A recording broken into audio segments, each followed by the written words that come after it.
All right, let's get right into this, because this story is about so much more than the explosions everyone saw in the news. We're going to look at the attack that happened just beneath the surface, the one that really targeted an entire economic model. For 2 straight days, it seemed like the entire world was just glued to their screens watching these unprecedented military strikes unfold.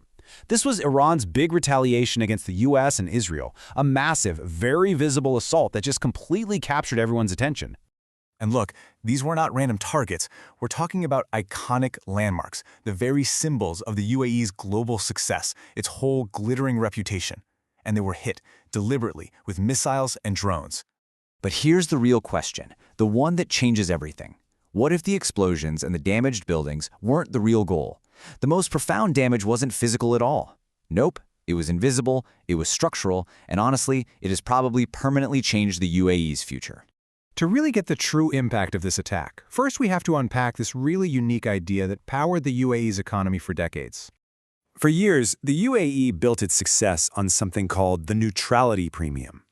Think of it like this. It was a safe zone, a stable island of commerce where anybody could do business no matter what kind of chaos was erupting in the region around them.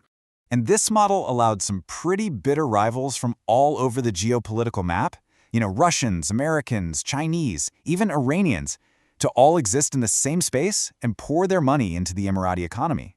Why? Because they all believed it was truly neutral ground.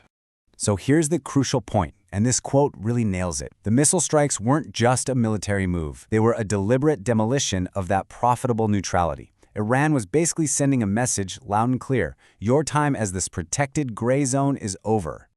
So how exactly did this happen? How did this sanctuary, this carefully crafted idea of total safety, get dismantled so quickly and so effectively? Well, the diplomatic shield that protected this whole idea was something called the Gargish Doctrine. It was basically a strategy of playing both sides, acting as a kind of bridge to de-escalate tensions with Iran.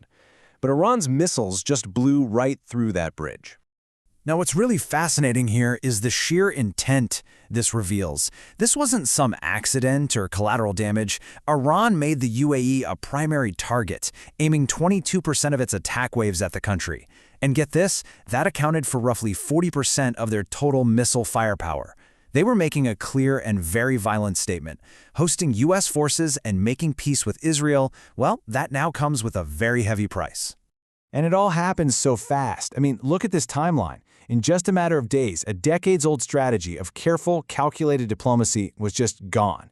The missiles literally forced the UAE off the fence it had so profitably been sitting on for years. So the problem now isn't just about stopping the next attack. It's the absolutely staggering and frankly probably unsustainable cost of defending against them. Think about it. Iran can deploy these attack drones in massive swarms, and at only about $20,000 apiece, they're cheap, easy to make, and you can launch them in overwhelming numbers. So, what's the defense?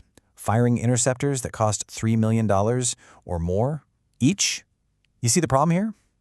This is a completely lopsided, unsustainable cost-exchange ratio. It's an economic war of attrition that, long-term, is very, very hard to win. And this is a huge but. The story has another major twist.